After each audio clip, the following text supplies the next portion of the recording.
Hello, everyone, and welcome to the December 18th episode of The Context. We are in our final episode of the year, and boy, do we have a good one.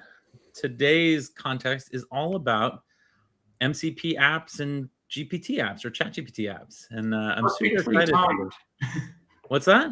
This is perfectly timed. I was just going to say, I couldn't believe the timing of this because yesterday the ChatGPT seems to be slowly opening up the gates to anyone to start bringing more ChatGPT apps. And now we have two people who are going to talk to us today about best practices for building them. So it should be an awesome, fantastic episode.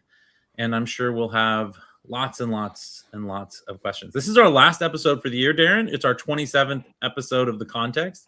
And wow. I feel like it's kind of a fitting end to a year of MCP because it does feel like the MCP calendar kind of started in November when it was released and it kind of gained steam as the year went along. We only started The Context after the first Dev Summit when, we had so many talks that were submitted, we couldn't really even put them all in the summit. So we started doing this. But that the year has just kind of gone, and we've seen amazing progress, tons of cool new things. We've seen MCP kind of go through almost the whole life cycle of ascendancy to disillusion to re-architecture to rebirth as apps to rebirth as UI to now being donated to a foundation. And it feels good, man. It feels like a good place we're at coming at the end of 2025. It's amazing to look at kind of like going back to like, it's like, oh, this started with STDIO on desktop and terrible hacks to now it's a, HTTP streaming with OAuth and it's integrated into whatever, like the most popular app of all time, ChatGPT. So it's been quite a journey for less, it's like, I guess MCP was around for a year. Like we just had like its birthday, right? But, I think, a lot of this really started for, when was it? It was a couple. Kind of like February, March, where it really started to like the year. Really started to get technically around for a year. It's like it hit this like clear, like, oh, suddenly everyone knew about it, So it's like it's nuts. Someone did a post. They're like, oh, well, here's all the features. That's one product for AI that we've added. Oh wow. I think I killed Darren somehow. All of AI. It's like, I don't know what happened. You clearly froze, Darren. We lost you for a second. I'm having internet problems. But anyways, it's you guys in Arizona, dude. What do you expect? Luckily, you're the only person calling in from Arizona. The rest of us are in excellent locations with wonderful Wi-Fi connections. Fred is in Paris, and Han is here with me in San Francisco. So we should be fine. If you freeze, we'll all just know it's the Arizona internet. All right. Well, quick housekeeping before we get going. We talked about this last week, but we are now fully into promoting the next MCP Dev Summit in New York, and it is gaining steam quickly. Darren, just take a wild guess. How many submissions do you think we've received in the first week for talks at this MCP Dev Summit? I don't know, 100. That would be a lot. 100 would be a lot. We didn't quite get to 100. That is 92. We had 92 submissions in 1 week, which I thought was an insane number. That's about. I was really funny about like we got 7 and you get 100 and we were that far off. No, I was going for the like, oh, guess how many? 1,000? You're like, no. We had 92, which I think for all of London we had 135. In the first week of New York we have 92. So it's I don't think so it's like for anyone who's watching this, it's like this is now a Linux Foundation event, so it's like it's gonna be packed, and given the amount of sponsors or I guess foundation members, like it's just there's not enough room. There's not enough room. They are already bemoaning that we got too small of a space. Someone else is bemoaning that apparently the Friday is Good Friday. There is many bad things about our old New York Dev Summit, but it will go on as best possible with as little space and crowded rooms and hopefully tons of interesting and fun talks about MCP. And so if you haven't already, submit a proposal. The talks are getting reviewed. We have a 7-person program committee, including Fred's co-founder, actually. Erica from Alpic is one of the people on the program committee. And it should be a lot of fun to put together, 2 days worth, 3 tracks each day. I think we've got room for 60 some odd talks. So it's not like there's no room to get your great idea over. But definitely get that in. I actually hear sponsorships are going very quickly as well. So if you are a company and you want to be there, pitching your amazing new product, please move fastly. The Linux Foundation is selling them instead of me and our little company. So imagine they will be much more effective at getting this word out, and a lot more people will know about it. All right. With all that, there's your timing. If you haven't already, if you didn't already know, the last day to get your talks in is January 22nd. So we really do only have about a month with this shortened cycle. So scan the QR code, go to the website, and you should be able to find us. All right. The context has been going crazy the last couple of weeks. We've had some amazing talks on all sorts of interesting things: security, telemetry, lots of different MCP management technology and tools. We had David on talking about this last release. And so we had a really good session with Toby talking about the registry. So if you're interested in anything MCP related, man, subscribe, join the channel. We're still part of the same MCP Dev Summit channel. We actually officially donated the context to LF as well. So I guess we're just hosting it for them, Darren. I'm not exactly sure, but it all went over, and we're along until at some point the LF decides they can probably find better hosts than us to take it on. So. Yeah, I'm just I adopt that. No, you're part of the landscape. No, you cannot go away. So that's all happening. We have some great talks scheduled for early next year. We're going to be talking, obviously today is all about apps, but afterwards we're going to be talking about sort of the Figma MCP, which I'm really excited to dive into. I don't know if you guys have seen it, but there's a really cool community version, and I'm especially interested in this because I think one of the big questions that's going to happen going forward is, do you use the official or do you use the good one? Because a lot of the official ones aren't very good, and a lot of the official ones don't get changed very fast, and a lot of the official ones almost seem inclined to try to hide some of the cool stuff to force you to go back to the app. And so the question of I think Salesforce, by the way, just released today their first ChatGPT app. It's not an MCP, which is not a surprise, I guess. They have been very slow on the trigger with really getting good MCPs out for the Salesforce community. But there are no shortage of public MCPs for Salesforce. So what are people going to do with their big SaaS companies in terms of putting out good apps? And will people be using the official or not the official? So we'll be talking about that when we come back from a 2-week off break. All right, with that, let's get going. Our first talk today is from Nguyen. Hanh is the CEO of a startup called Fractal AI. She's here in San Francisco. And Hanh, you've been busy at work building a brand new platform for no-code development of ChatGPT apps and MCP apps. And so I'm super excited to see what you've put together. Thanks so much for joining us today. Thank you so much for having me. I am so grateful to be part of this community. So quick intro, I'm Hanh.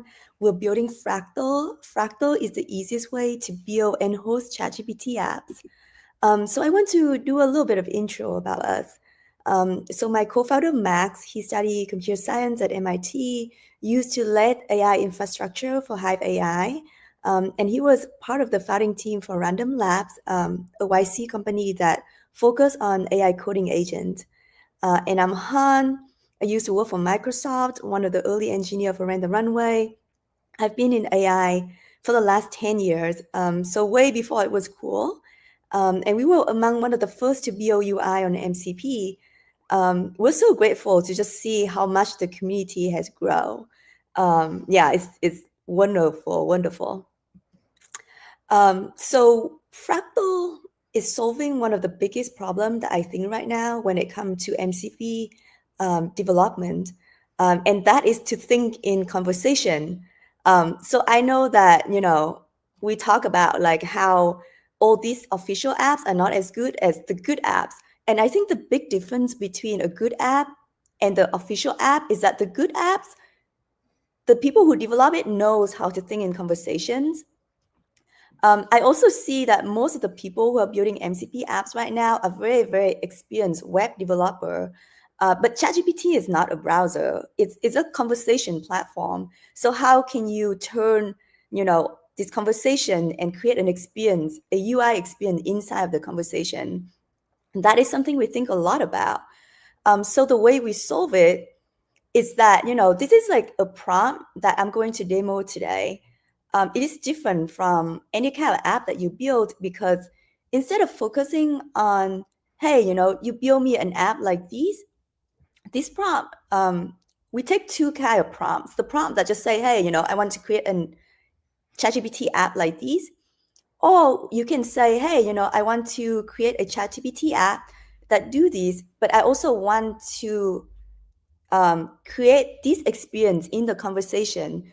You can add the context about how the app appear in the conversation. And then we create not only the most amazing UI for your app, but we also create the most amazing metadata to make sure that when, the conversation comes and you want the app to appear, that it get called in the best way possible and it fits perfectly in the conversation. So these app come from a real problem that I have. I've been making a lot of videos teaching people how to build ChatGPT apps on Fractal. And I know like some of you probably have seen the video that I made. I usually ask ChatGPT to create the narration for me. And then after that, I ask ChatGPT to create the title and description for me. And then after that, I want ChatGPT to create the YouTube cover photo for me.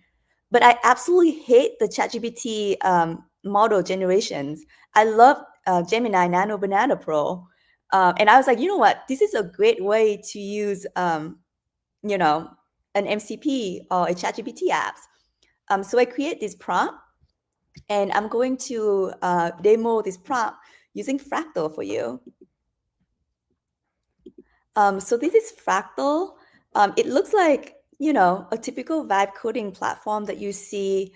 I have here a prompt that say, hey, create an app using Nano Banana Pro for me. And I give it a link to the API. You don't have to give it a link to the API. The agent can also search for the API for you. But for me, like, I don't want it to mess up, so I always specify the API that I want to use. And I also added a context about how and where I want the app to appear so that it can create a great metadata for me. And now I just get to start building.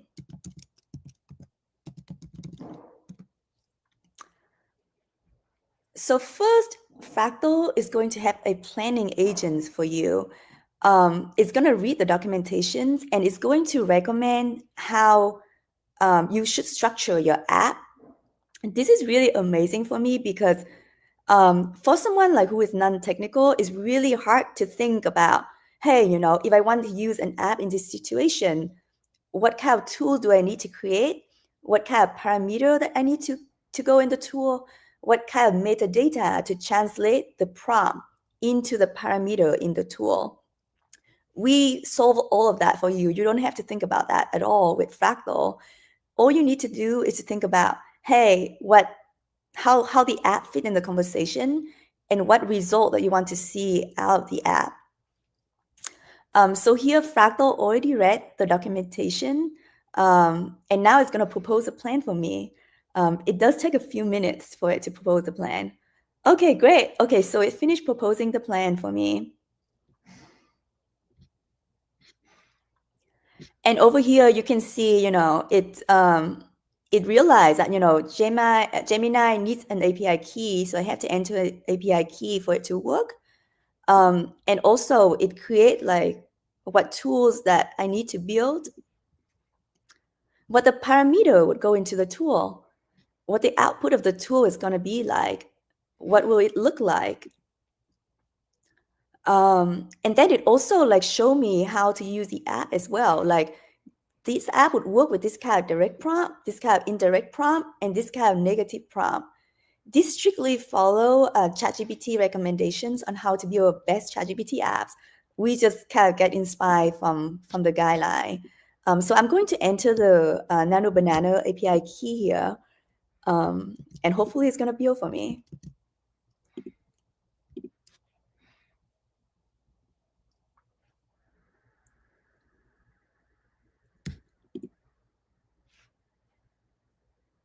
Okay. So now we create a sandbox for you. And this sandbox has the full power of a full environment. You can install any packages that you want. And then you can preview what the app look like on both mobile and desktop. It does take about 15 minutes to build. So in the meantime, I do have a few slides that I want to show you guys about what kind of apps we should build on this platform. So I'm curious. I don't know if someone can like give me a vote about like, do you want to see some new slides about what kind of apps we can build, or do you want to see like how the agent looks like? Because I can talk while we watch the agent doing its job, or I can move on to my other slide. What do you guys think?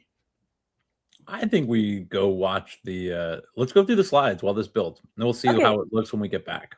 Okay, perfect. So I've been thinking a lot about what kind of apps should I build, because, you know, like building these apps are so easy now. You will see like this kind of prompt is Fractal can one-shot it.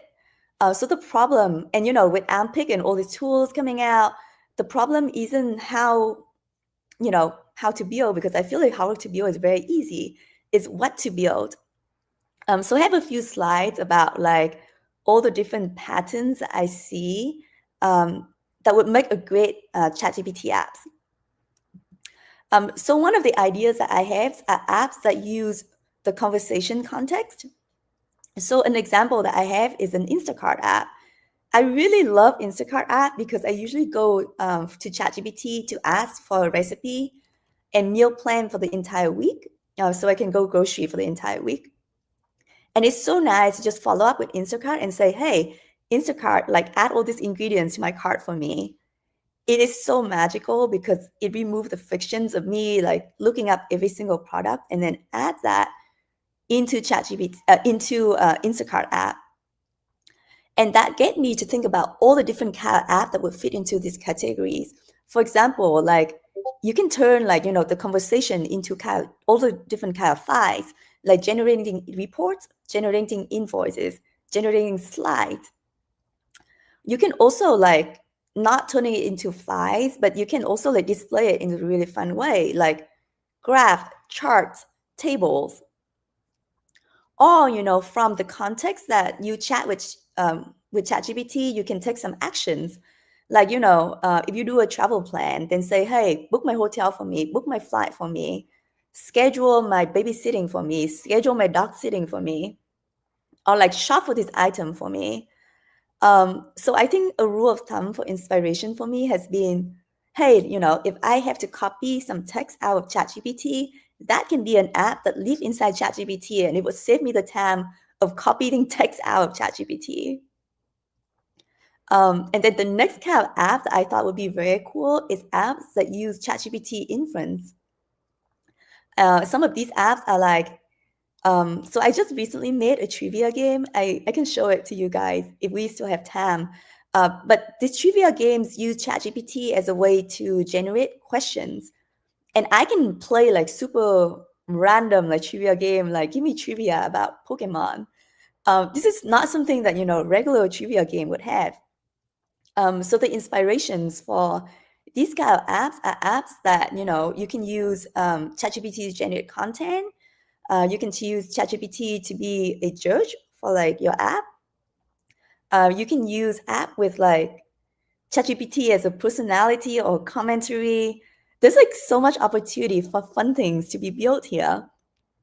And my inspiration, my rule of thumb for inspiration for this kind of app is that if I ever have to call ChatGPT inside my app, I can think in the reverse and figure out, like maybe it can be an app inside a chat instead of chat inside an app.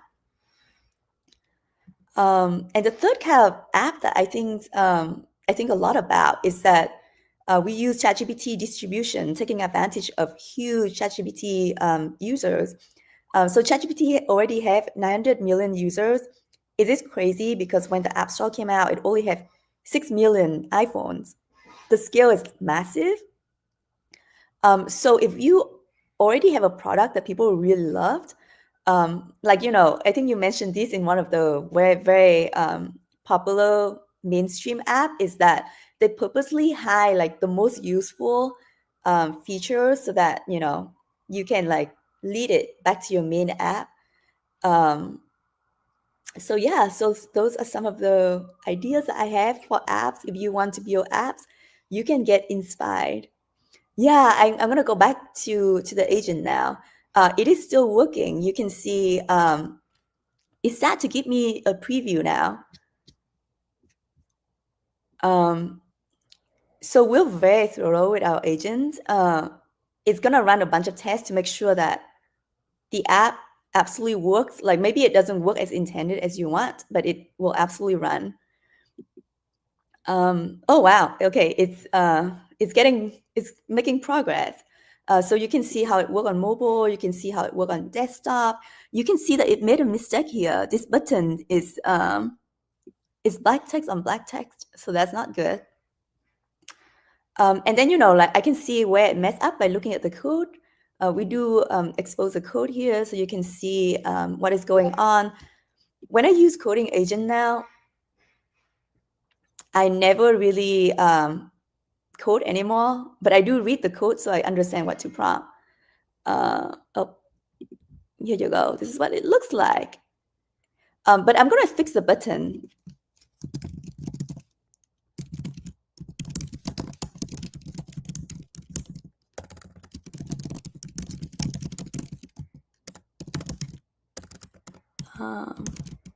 Black text on white.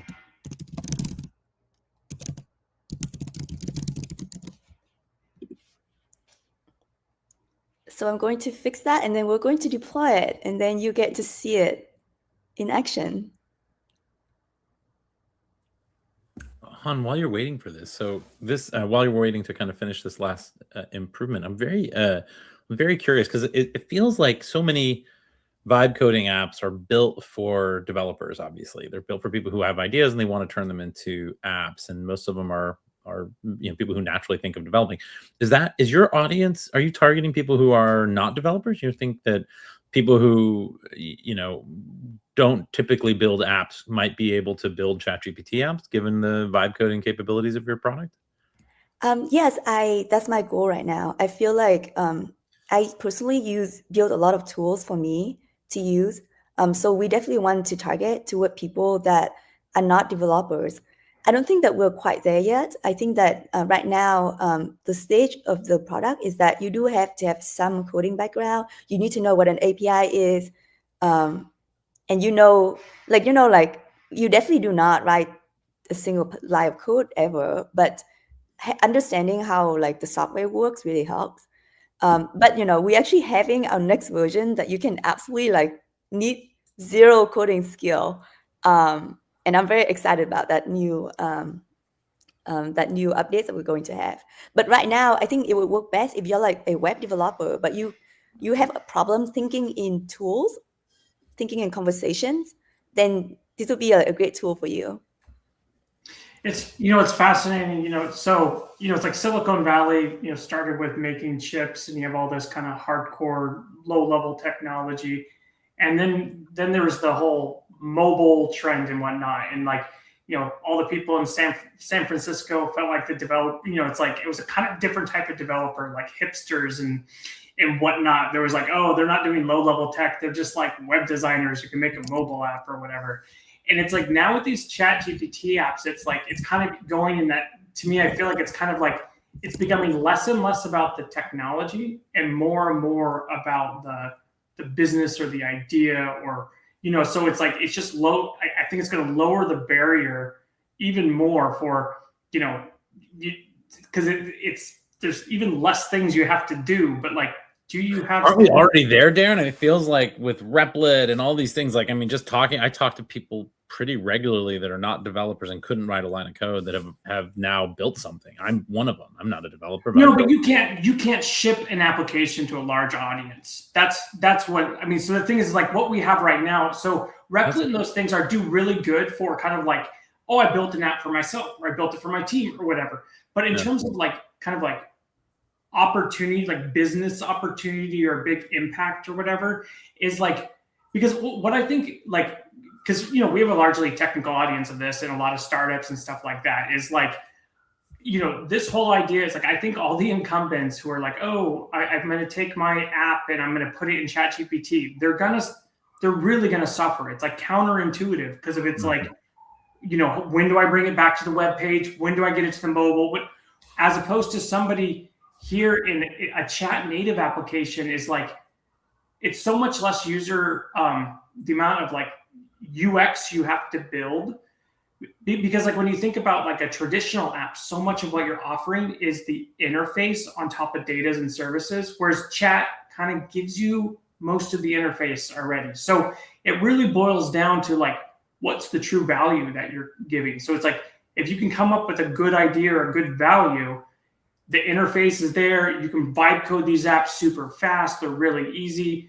That I just, I think we're boiling it down to like the core of what's really valuable to us. It's funny because I mean, you imagine this generation of kids like my son Grant, who's 11, and his, like his first thing I started was kind of telling him about this. He's like, is there something like this where I can build a Roblox game? And I was like, not yet, but I guarantee you in the next 2 years, you'll be able to kind of just explain the Roblox game you want, and you'll be able to test it and try it and experience. Oh, yeah. I'm like, it may not even be Roblox. Maybe the next platform is more that. It's like Roblox gets replaced with something that is even more AI forward, and that universe gets built more by the participants, and anybody can describe a new place, a new game, a new room, a new battle thing, whatever, and it'll come alive. Yeah, I mean, I think games is a whole different realm. Like that's slightly different, kind of like than these chat apps or whatever, because it's like, but there is huge, like the generative 3D stuff makes total sense. That like, the old text space, you've entered this room and it looks like that. Like that's how you basically kind of program things. It's like, oh, describe it. But anyways, getting back to the chat, it's like I think this is, I don't know. I just think the opportunity here is massive, but I don't think anyone, I really, really want to see more people starting with chat native, like just, try to disrupt some industry or something of just start with chat. Like it's going to be amazing, because why not? Like, why wouldn't I just like buy my insurance through, chat or whatever? It's, I don't know. 100%. I 100% agree. I feel like that's what we try to solve. Is not, hey, you can preview or you can deploy, because, I feel like people can stitch them together. If you're a great web dev, you can do that. The problem right now with all the web dev that's trying to build ChatGPT apps right now is that they can't think in conversation. Yeah. And all this app is like, the interface is amazing, but like when you try to like call it, it just doesn't work. Yeah. Well, I mean, you have to really boil it down to like what exactly you're trying to offer someone. But the thing is, it's like you have this massive kind of captive audience or whatever. You have all these people on ChatGPT. What would make sense for them? Because it took us a while for the mobile apps of like, what the app, because Shannon and I were just talking before this of like, remember Facebook before mobile? It was like games, and it was like, oh, we're going to be this app platform, and and then once mobile took over, Facebook had to completely change, and then and then Instagram. They thought they were the app platform. You remember that? I mean, there was a moment where they were thinking like, because every time we shift the platform, we think the next platform is going to be an app platform. Facebook wasn't, right? Facebook didn't come. There was never good search apps, right? There were all sorts of like browser app, like browser plugin companies that thought those didn't materialize. Like I do think each time there is a key question that like in this new ecosystem, the apps have to be add value by themselves beyond what the platform itself adds. Like just being the same app in the platform doesn't add a lot of value. And so you might be right. Maybe it is, you need your insurance agent to be a chat thing. We'll see. I at the same time, a lot of the most successful apps on your phone are things that existed before the phone did, right? Facebook is a good example. Facebook kind of jumped over and became one of the most successful phone apps. You can say Amazon existed. It's one of the most successful phone apps. So some things are going to make the jump and other things are going to get disrupted. And it'll be interesting to see or this won't quite materialize like that. This one might not play out exactly the same way. Yeah, you can make the argument of some of the things because it's like Instagram, I think, is more mobile native. So it's like Instagram is a much, I think Facebook is still probably more users or whatever, but Instagram is much more like transformative and social media and stuff. That's for sure. Yeah, but we'll definitely see. It's just a whole new paradigm, and I think. Don't say definitely. Yeah. Han, so you deployed this. This is live. What's the next I just deployed it. So as you see how easy it is to deploy, just click the deploy button. It takes about 30 seconds to a minute to deploy. And now I have an MCP. So do you guys want to see if it works? Sure. It's a surprise to me. I have not tested it before. It's brand new. It's brand new build. So I'm going to add the MCP. Oh wow! It changed the UI. Oh yeah. It's now live. Same button. They like. I mean, I'm amazed how often ChatGPT changes. It's hard to keep up with their new app. Okay, so I'm adding the MCP in dev mode right now. Oh shoot, I already have. I made this before.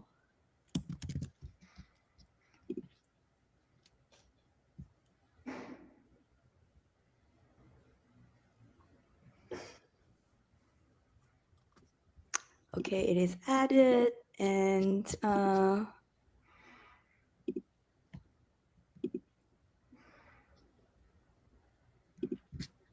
usually I would, I guess usually I would add it to the end of my conversations, but now I think I can just say, make me a YouTube cover for a video with the title MCP App Summit.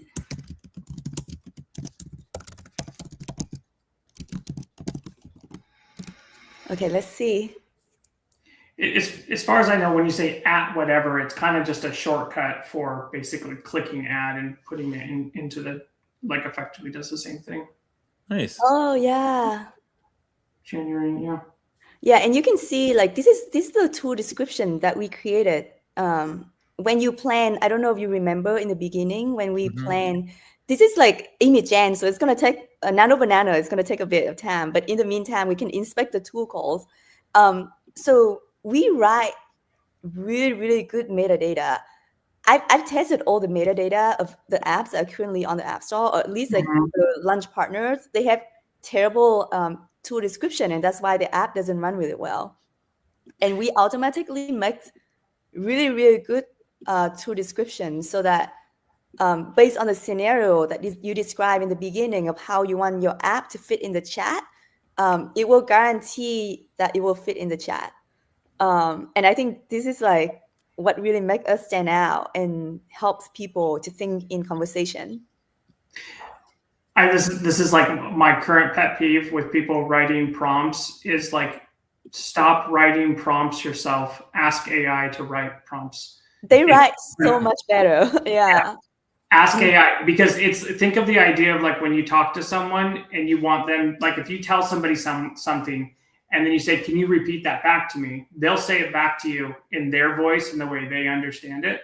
And then so you can see if they understand it, and then it's structured in that way. So it makes much more sense with AI, because this is where engineers always go wrong. Stop trying to like just ask AI to like, what would you say? And it would be much better than if you just write the prompt yourself. 100%. And also, we also take into OpenAI best practices and also our experience building agents, because I feel like this is where we are at an advantage. We've been building lots of agents So we know what works for tool calling. And we also distill that kind of experience into what we built as well. As you can see, it works, I have a thumbnail for my video. So if you guys want to make, thumbnail for like this video that we're having, you can use my app. I actually want to make a version of my app with my face in it as well. Like you see like a lot of the YouTube cover photo that have like people in it using Nano Banana. That's my next iteration. But yeah, this is the demo. I don't know if you guys have any question for me. This was great. It's really interesting. Han, it's obviously still pretty early in the space. Your product is out. Is it available? Like, how are people ready? Can they sign up? Can they get an account? What does it cost to use it? How do I try your app out? Yes, so it's in beta release right now. You do have to enter a special code to be able to get in, and I can share that with you guys. Maybe when we post it on YouTube, we can put that in the comment, and then people can use that code to get in. All right, we'll keep the secret code for the YouTube comment. How about that? All right, Han, thank you so much for joining us today. This was a lot of fun, and really appreciate the work you're doing. It just seems super exciting. Thank you so much for having me. All right. Next up, we have Fred from Alpic. Fred, you're going to be going in a slightly different direction, I think, than Han's talk. And Han talked a little bit more from the sort of vibe coding only direction of building these apps. I think you're going to talk a little bit more about sort of, a more developer-centric view of how to build and deploy MCP apps or ChatGPT apps. So welcome to the show. Welcome back to the show. I know this is your second time on. It kind of seems like whatever December is, it's the month of second timers. So exciting to have you back. And thanks for joining us all the way from Paris. I know it's late in the evening your time. No, it's okay. Don't worry. Thanks for having me again. It's a pleasure to be here for the second time. Can you see my screen okay? Yeah? Everything's fine? I just brought it up. Yeah. The floor is yours, my friend. Perfect. Thank you very much. So yeah, for those who didn't have the chance to catch the first time I was on the show, my name is Fred. I'm the CTO and co-founder of Alpic. And we basically have a hosting platform for MCP server and ChatGPT apps. But today I'd like to focus with you on ChatGPT apps and more specifically on UI and a new framework that we built called SkyBridge to help builders, people with developer skills to build a ChatGPT app. So this will be indeed a little bit different from the talk previously from Han. We target a slightly different audience of people that write code with a coding agent and without. So you will see code in this demo, but stay along with me, and I hope I will bring you on board and developing new ChatGPT app. The two killer features that ChatGPT released in this new platform, and you were having the conversation with Darren just before, that are really game changer for me, I think, are first, the zero-step discovery, the ability to add a specific brand to bring it inside the conversation, whereas other ecosystems of app have previously been known to put together a central registry, asking for people to browse through this central registry for existing apps, install them before being able to use them. This zero-step discovery within the conversation by invoking the brand, and even sometimes OpenAI is still a bit blurry about that, bringing in some additional brand if it's relevant to bring them inside, is going to make sure that the distribution of those apps in the ChatGPT ecosystem is going to be really skyrocketing through the roof. This is part one. And part two is the UI, obviously. A lot of the existing agentic conversation were lacking features that native web and mobile UI were used and known for in terms of density of information and ease of control. Bringing back UI into conversation really complements well the assistant chatting with you, and is going to be one of the two main aspects why I believe this app ecosystem is going to thrive. Everything I'm sharing today is related and will be demonstrated on ChatGPT. But as some of you may know, a few weeks ago, the MCP protocol was officially extended with MCP apps an extension of the protocol that supports UI as well. That is slightly different from ChatGPT app, but behaves the same way and relies on the same principle.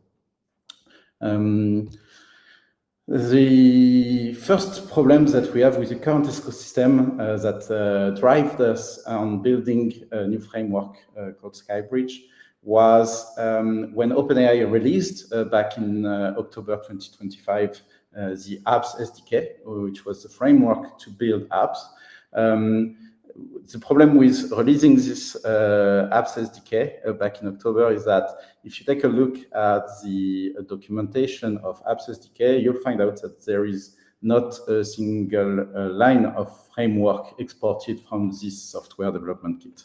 And this gave us the idea at Alpic to maybe try to implement the missing pieces and primitives explained in detail into these guidelines that OpenAI brought in order to make it easier to manipulate and build things with a package name conveniently SkyBridge, which for those of you who might know is the name of the runtime that OpenAI built to bring UI within the conversation. The second reason we wanted to start building a framework to help people build apps was the new challenges that were brought by this new paradigm. Like Darren was saying, we are at the verge of a new entrant in the space. Web in itself was a way to, web and mobile was a way to get user on a large desktop and get user on a small device that they have in their pocket, and they are very different in terms of usage. One thing that is going to be very different for ChatGPT apps is going to be the dual interface space. You have both at the same time visual information and textual information. As a user, when interacting with ChatGPT, with apps inside the conversation, you will see UI and you will read conversation and write text to the model. This dual interface in itself brings a lot of value, but also brings a lot of challenges. First one, to make sure that what you do with those two interfaces are complementary. Don't say textually what you are showing in your widget, and synchronized. Make sure that when you do something on the widget, the model is aware of it if you continue the conversation, and vice versa. So we built SkyBridge, and SkyBridge is an open source framework that you can find on GitHub that is a full stack TypeScript code base to help you build those new ChatGPT apps. And we are actively working on supporting MCP apps as well inside the framework. So building once with SkyBridge will allow you to bring new app to the ecosystem inside ChatGPT and inside new upcoming clients like Claude that will support MCP apps. The change we are mentioning, the set challenges I was mentioning are part of the key guidelines of why we built SkyBridge and what value we want to bring with this framework. So we want to make sure that as SkyBridge is a development tool for developers, that we can expect from it all the features of a modern development environment. We want to make sure it's type safe from widget to server tools, from tools to widgets.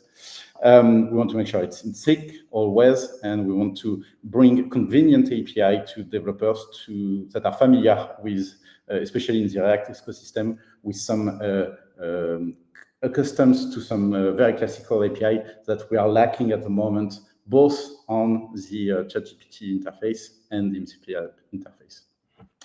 It's very easy to start a new project with SkyBridge. You just need to clone our starter repo with this command and start the project after installing its dependency. It comes with two main packages. One on the server side to extend your existing MCP server API with a new API, which is called the register widget, which allows you to define a tool and the UI that comes with it. And on the website, on the front-end side, it gives you convenient tooling and hot module reload for you to have a convenient way of developing apps.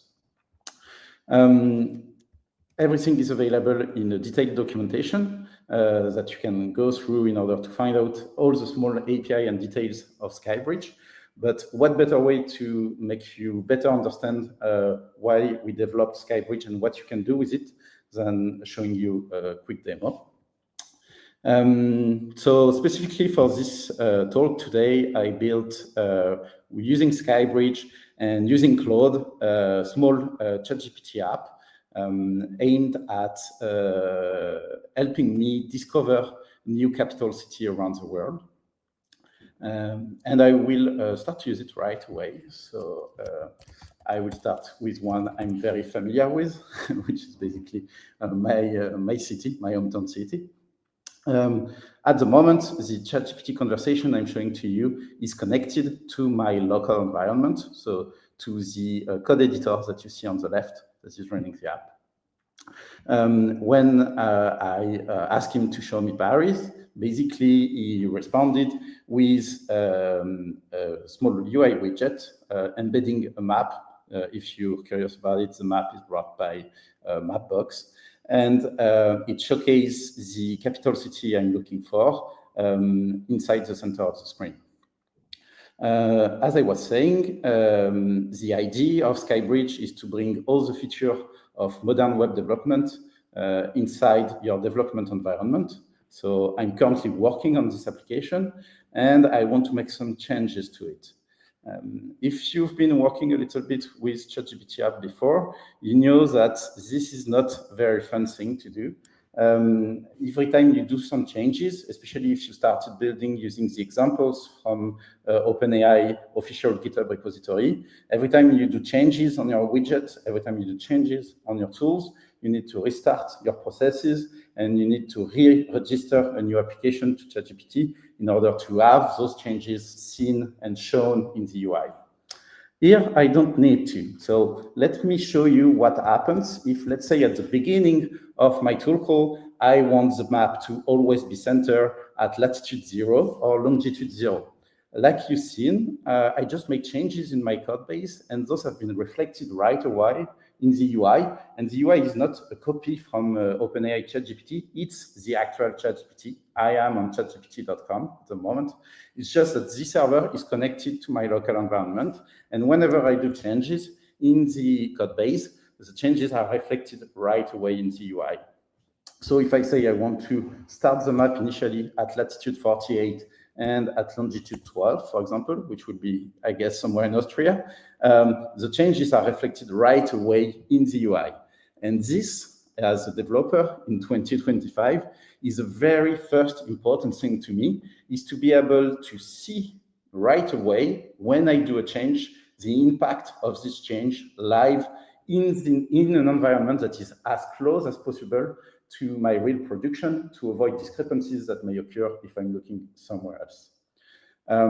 We managed to do this kind of features through something called hot module reload using Vite, which is basically an existing development server for front-end application that we conveniently packaged to make sure that ChatGPT rendering UI is using this hot module reload from Vite served within SkyBridge.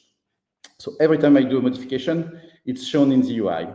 And the one I can do that is the best one for my use case here is, of course, to center the map on the requested capital to make sure that when the user is asking for a capital, the map is already centered there. So now I have a development environment with hot module reload. Very nice. Every time I do a modification, I don't need to reload anything. I don't need to wait a long time for the changes to happen. I can see them straight away. Now let's make some additional changes. So I will go full screen on the map here. I have developed inside the application a small side panel when I'm in full screen mode to have additional information about the city I'm looking at. And now I want to develop the feature where I can change capital. I can at the moment select another one, but you see on the right, the panel is not updating at all with new information. When you develop ChatGPT app, every time the user interacts with the UI, you can emulate what would happen if the user had interacted with the chat instead, in order to not have to start fresh from a new widget every time, and directly call tool from within the widget to render the exact same UI that you would have had if you had continued the conversation on the textual side. In order to do that, you usually require quite a lot of boilerplate to use directly the tooling made available by OpenAI. But in SkyBridge, we tried to make our life as easy as possible and reducing the quantity of code that needs to be written in order to achieve the exact same feature. This both improves the development experience if you're a developer manually changing code, but it also improves consequently the capabilities from a coding agent like Claude or Cursor or any other ones, or even the one from Fractal, to output better apps because you have a bigger density of token. You don't need as much token to express the same feature in output if the APIs that you provide are well designed. And one that we designed very well was to provide ways, easy ways for developers to do additional tool calling within their widget. So here, for example, I want to use the same tool that was used to generate the initial rendering of showing one capital every time the user is clicking on one of them. At the moment, whenever I click on a capital, the only thing I update is my state saying which capital is selected, which allows me to highlight the capital. But the data that is used to generate the right side panel is not fetched again from the MCP server that is containing the detailed information about the capital. I can do that by simply using a tool that we provide through SkyBridge, which is called useCall tool. And this tool will output a simple API for me to make additional tool call. I called this tool call travel to. And when I'm clicking on the capital, no, I don't want to just update the state. I also want to travel to the capital. Traveling to the capital is going to basically provide this data through the data parameters that you see here. It's an API that is very similar to a React query for those of you who are already work with this tool before. And I can easily update my capital data to be either my initial tool call or the data that is outputting from the tool call. If I don't make a mistake, it's better.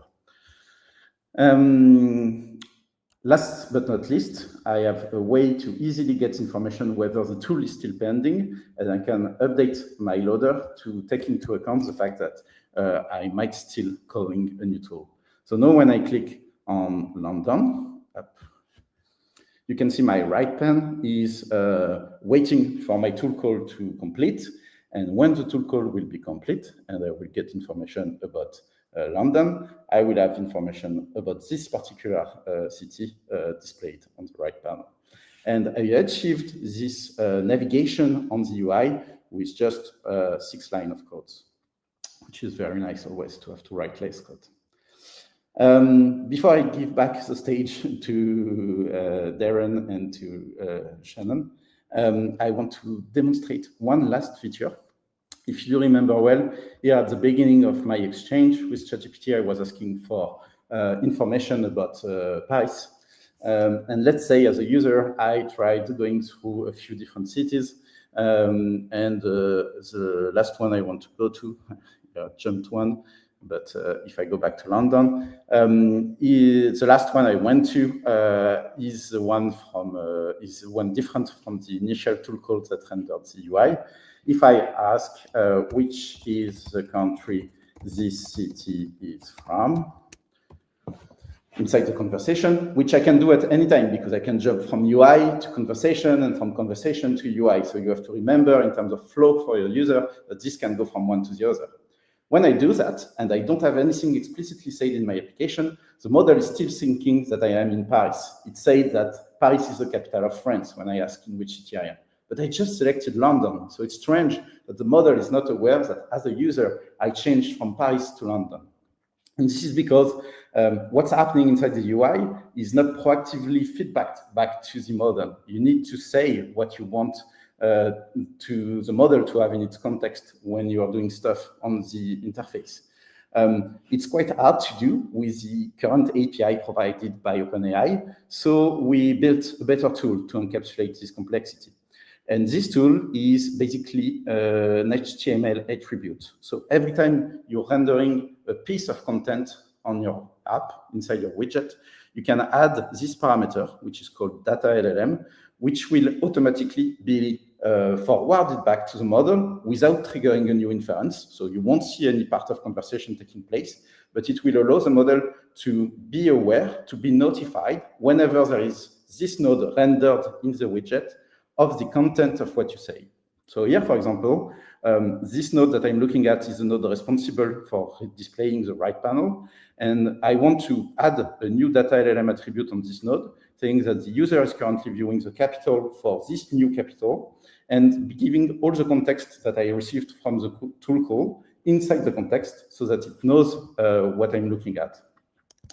I will display this one, and I will start a new conversation to show you this. So add local, show me Dublin, for example, to change it a bit.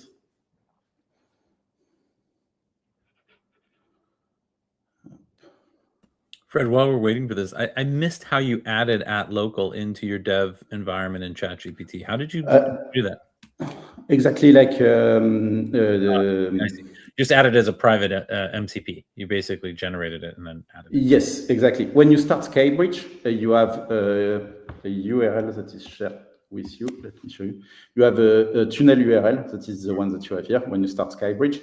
And it's this URL that you paste into ChatGPT to have your local environment inside ChatGPT. Got it. I didn't change before, and I didn't come back to that. Oh, yes, I did. Okay. Well, didn't take into account my latest development. Things happened, like the demo god are not always 100% with me. But if I ask now, if I change the city and I go, for example, into London, so I only changed the quantity of information I want to feed back to the model. So now when I'm showing the information about London, despite having first initially asked for Dublin, now if I ask which country is this city part of, with this additional bits of information of the data LLM, the city is part of the United Kingdom. And now the model knows that I have navigated from Dublin to London. And it will allow my user to feel seamless navigating between the UI that I provide with a few interfaces to make navigation easier. I wouldn't imagine navigating from city to city text-based.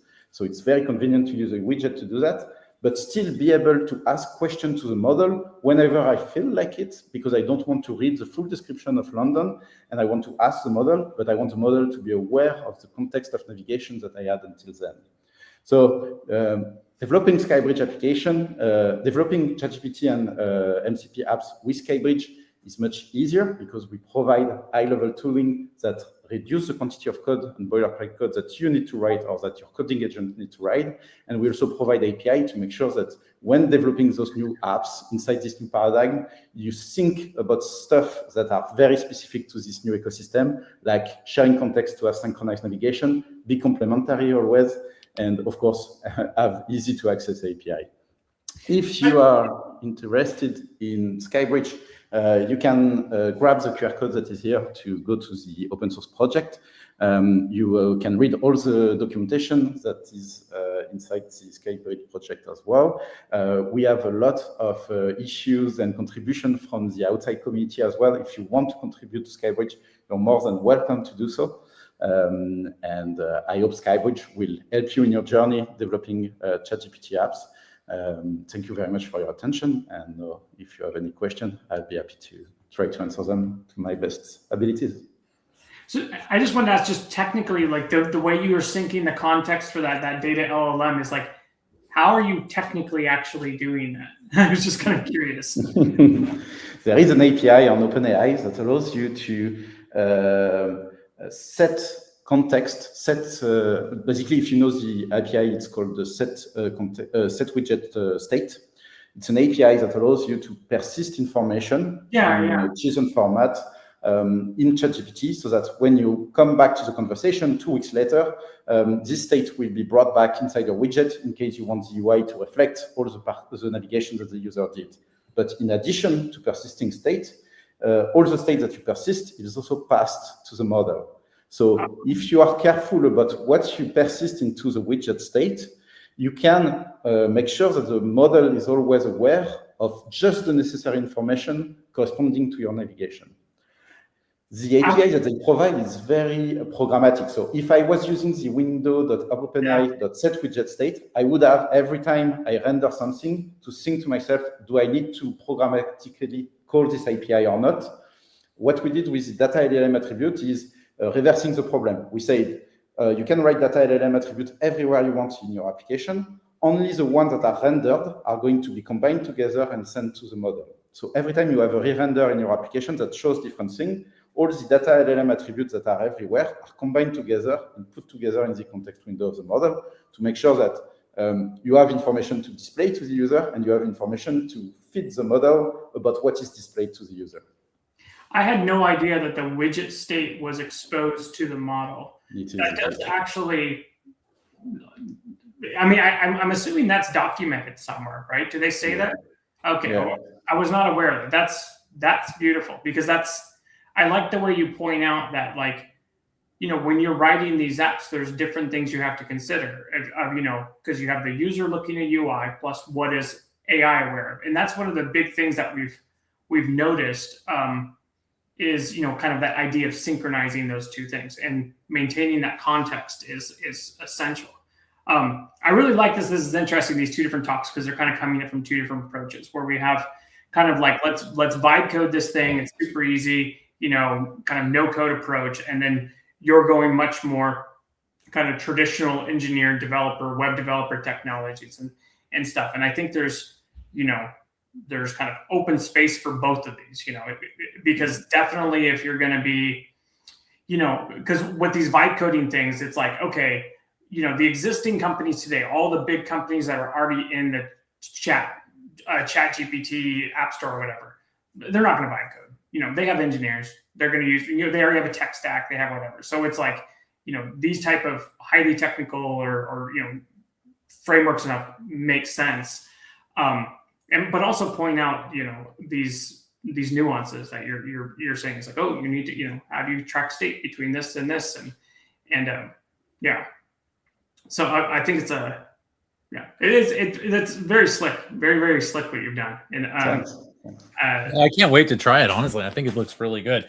I actually think that just looking at the docs, it looks like you've documented it pretty well. I'm sure you used some AI to help with that. But I actually was thinking, you know, I think you could very easily pull that into a context and vibe code against it, and probably see, given the live reloading and everything else, you could actually see a very cool. I think, you know, there'd be a lot of interesting things you can do that. So very. The app, as was showing, is one I developed this afternoon with Claude. Just one shot, one plan with him. And you giving him the full context of SkyBridge and the starter kit that I showed at the beginning of this conversation. And he did all the app, and I basically had to comment out stuff that I wanted to show during this show in order to bring them to life one by one to show you what it can change. Even just vibe coding it was able to leverage the real-time relookup and actually use some of those capabilities that are in there. That's really nice. It's amazing as people bring in these new frameworks, brand new thing like SkyBridge or whatever, is, you know, it's because you're building on top of things like Vite and React and, you know, it's like it already knows so much, and then you just have to tell AI, like, here's just a little bit of additional context or information. So the delta of what you have to tell AI to be able to effectively program this stuff is very small. Like I've been amazed with Remix 3 as I've been fooling around with that, because it's a project I've been watching, brand new, whole new thing, but AI does a good job of vibe coding it. You just need to give it a little bit of context of, like, this is how it's slightly different from what you already know. True. But I had one question: is what is, you know, for SkyBridge, and maybe you mentioned this, but I kind of didn't. Is how does this work with MCP apps? Is this or is this just 100% ChatGPT specific? The demo that I just shared with you is only going to work on ChatGPT at the moment. We are actively exposing the new way to also make it work into an MCP app ecosystem. Basically, what we do is very similar to the polyfill you used to add in web development for years to make sure that this line of code behaves the same on Internet Explorer, Chrome, and Firefox. So basically, we are polyfilling the code that we generate from SkyBridge to make it run as well on ChatGPT app and on MCP app without you having to maintain two code bases for those two ecosystems. So you guys released this, what, 2 weeks ago, 3 weeks ago, Fred? Officially, yes. We've been working a little bit on it since 1 month, I would say, mostly, but we released last 10 days, I believe. Well, congratulations. It's really impressive. It looks really good, and it looks like you guys are heading in an interesting direction. And any support for this yet in the Alpic cloud? Can I work on one of these? Do you have a deploy to Alpic where the whole thing can deploy it there? Yes, of course. Your starter kit is a GitHub repository. This is what is going to be provisioned when you initiate a new project. You can go on Alpic and select the repositories that you just created to start building, and it will deploy automatically on Alpic. You don't need to do anything. Look at that. All hosted and everything just for you. Very cool, Fred. Thanks so much. Thank you for having me. Thank you as well if you're still with us. I just wanted to thanks to everyone who's been joining us. We had another great turnout today. Unfortunately, we've got even long. Once again, we've gone long. Darren, we were so good for the first 20 episodes. I don't think we ever went over an hour. Now it's getting longer. Sorry. An hour. So yeah, shame on us. I will get my New Year's resolution will be to keep us back on schedule. And, good resolution. All right, everyone. Thank you again. Thanks everyone for joining us, and thank you to the audience. It's been amazing. Darren, thank you for co-hosting this all year with me. It's been a lot of fun. Thank you. Bye, everyone. Nice holidays. Bye-bye.